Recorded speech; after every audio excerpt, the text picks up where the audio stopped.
Welcome to my channel. నీకు చెప్పాలి, ప్రతి భావానికి ఒక కథ. హలో ఆల్, ఇవాల్టి కథ గాలిలో గువ్వల episode 5. Starting 4 episodes playlist link డిస్క్రిప్షన్లో ఉంది, ఒకసారి చెక్ చేయండి. డబ్బు కంటే నిజాయితీ గొప్పదని పల్లవికి అర్థమైంది. తను తప్పు చేసిందని గ్రహించింది. కార్తీక్ ఇచ్చిన గిఫ్ట్స్ అన్నీ తిరిగి ఇవ్వాలనుకుంది. నువ్వు డబ్బుతో మనుషుల్ని కొనలేవు. పల్లవి మాటలు విని కార్తీక్ షాక్. విజయ్ నిజమైన ప్రేమను అర్థం చేసుకుంది. కానీ కార్తీక్ అవమానాన్ని జీర్ణించుకోడు. ఇక మొదలవుతోంది నిజమైన పోరాటం. ప్రేమ కోసం, న్యాయం కోసం, సత్యం కోసం. పల్లవి ఆ రాత్రి నిద్రపోలేదు. కార్తీక్ ఇచ్చిన ఖరీదైన బ్యాగ్, గిఫ్ట్స్ అన్నీ ఆమె ముందు పెట్టుకొని చూస్తూ కూర్చుంది. ఆమె మనసంతా విజయ్ మాటలే. నీ కోసం ప్రాణం పెడతాను.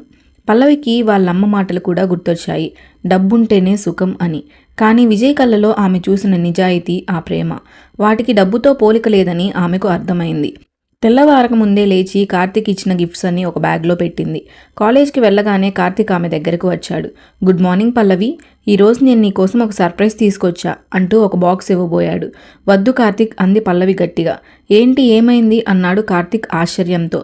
ఇవి తీసుకో, నీకు నాకు సంబంధం లేదు అంటూ ఆ బ్యాగ్ అతని ముందు పెట్టింది. కార్తీక్ ఆశ్చర్యంగా చూశాడు.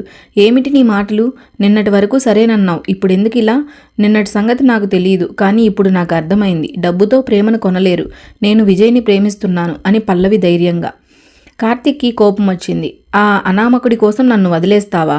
నాకు డబ్బుంది, నేను నీ డ్రీమ్స్ నెరవేరుస్తాను. వాడేం చేయగలడు? అతను నాకు ప్రేమ ఇవ్వగలడు. నువ్వు డబ్బు ఇస్తావు, కానీ నాకు డబ్బు కంటే ప్రేమే కావాలి. నా డ్రీమ్స్ నేనే నెరవేర్చుకుంటాను. నేను లా చదవాలనుకుంటున్నాను, అది నా సొంత శక్తితో చేస్తాను అంది పల్లవి. ఆమె మాటలు విని కార్తీక్ నిలువునా నిలబడిపోయాడు. నువ్వు తప్పు చేస్తున్నావు, నీ సంగతి చూస్తానని బెదిరించి అక్కడి నుంచి వెళ్ళిపోయాడు. కాసేపటికి విజయ్ అక్కడికి వచ్చాడు. పల్లవి అతని దగ్గరకు వెళ్ళి, విజయ్ నన్ను క్షమించు, నేను తప్పు చేశాను, నీ ప్రేమే నాకు కావాలి అంది. విజయ్కి ఒక్కసారిగా గుండె ఆగిపోయినంత పనైంది. నిజంగానా పల్లవి? నిజంగా, నీ కోసం, మన ప్రేమ కోసం నేను పోరాడతాను అంది. విజయ్ ఆమెను కౌగిలించుకున్నాడు. వారి ప్రేమ మళ్ళీ చిగురించింది. ఆ మధ్యాహ్నం కార్తీక్ తన నాన్నకి ఫోన్ చేశాడు. నాన్న, ఓ అమ్మాయి నన్ను అవమానించింది, వాళ్ళిద్దరినీ ఎలాగైనా నాశనం చేయాలి. నీకేం హెల్ప్ కావాలి అడిగాడు అతని నాన్న. విజయ్ని పెద్ద కేసులో ఇరికించు, అతని కెరీర్ క్లోజ్ చేయాలి అన్నాడు కార్తీక్. కొద్ది రోజుల్లోనే విజయ్కి ఇంటర్న్షిప్ ఆఫర్ వచ్చి క్యాన్సిల్ అయింది. ఎందుకో అర్థం కాలేదు, కానీ అతను ధైర్యం కోల్పోలేదు. పల్లవి అతని దగ్గరకు వచ్చి, విజయ్, నేను లా చదువుతున్నా. విజయ్ ఇంటర్న్షిప్ సంగతి తెలిసి, ఇది అన్యాయం, నేను నీ కోసం పోరాడతాను. కార్తీక్ చేసిన తప్పులన్నీ నేను బయట పెడతాను అంది.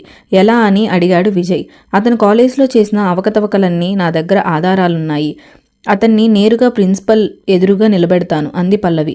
విజయ్ ఆమె వైపు చూసి, నీకింత ధైర్యం ఉందా అన్నాడు.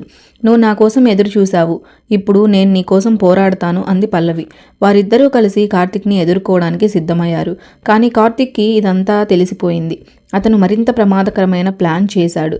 ఆ రాత్రి విజయ్ ఇంటికి వెళ్తుండగా 2 గూండాలు అతన్ని అడ్డుకున్నారు. కార్తీక్ గారి మాట విని ఉంటే బాగుండేది అంటూ అతన్ని కొట్టడానికి వచ్చారు. విజయ్ ధైర్యంగా నిలబడ్డాడు, కానీ అతను ఒంటరిగా ఉన్నాడు. ఇంతలో పల్లవి అక్కడికి వచ్చింది. ఆమె చేతిలో ఫోన్. పోలీసులు వస్తున్నారు, మీరు పారిపోతే బాగుంటుంది అంది. గూండాలు పారిపోయారు. పల్లవి విజయ్ దగ్గరికి వచ్చి, ఇక ఇది చాలు, రేపు నేరుగా ప్రిన్సిపల్ దగ్గరికి వెళ్దాం. కార్తీక్కి తెలిసిపోయేలోగా మనం ముందు వెళ్ళాలి అంది. ఇది వారి పోరాటానికి ప్రారంభమా? కార్తీక్ ఇంకా ఏం చేయబోతున్నాడు? Thank you for watching. Hope you like this video. ఈ వీడియో కనుక మీకు నచ్చినట్లయితే ఒక లైక్ చేయండి, షేర్ చేయండి, ఛానల్ను సబ్స్క్రైబ్ చేసుకోండి. Thank you.